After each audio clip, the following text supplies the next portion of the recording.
கருத்துக்களை முன்வைக்கக்கூடிய உரிமை எல்லாத்துக்கும் இருக்குது.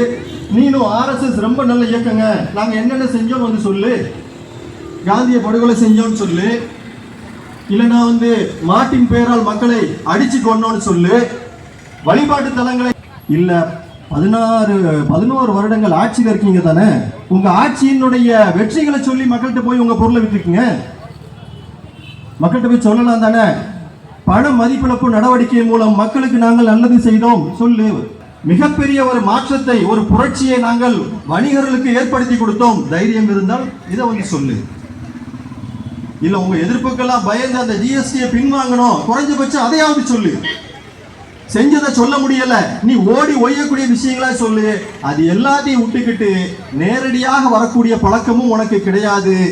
நீ செய்த விஷயத்தை சொல்லி உன்னுடைய கொள்கையை வளர்க்கக்கூடிய தைரியமும் உனக்கு கிடையாது.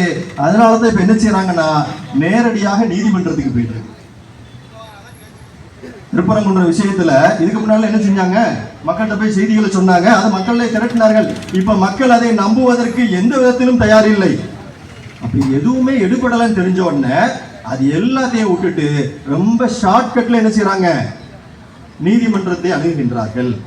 எத்தனை வேஷம் போட்டாலும் சரி, எத்தனை ஷார்ட்கட்ல போனாலும் சரி, எல்லா ஷார்ட்கட்லையும் உன்னை தடுத்து நிறுத்துவதற்கு தமிழ்நாட்டு மக்கள் ரெடியாக இருக்கின்றார்கள் என்ற செய்தியை இந்துத்துவ RSS கும்பலுக்கும் BJPக்கும் அதனுடைய துணை அமைப்புகளாக பெயரை சொல்லியும் சொல்லாமலும் செயல்படக்கூடிய அனைவருக்கும் இந்த செய்தியை நாங்கள் இங்கே முன்வைக்கின்றோம். ஆக அன்பானவர்களே,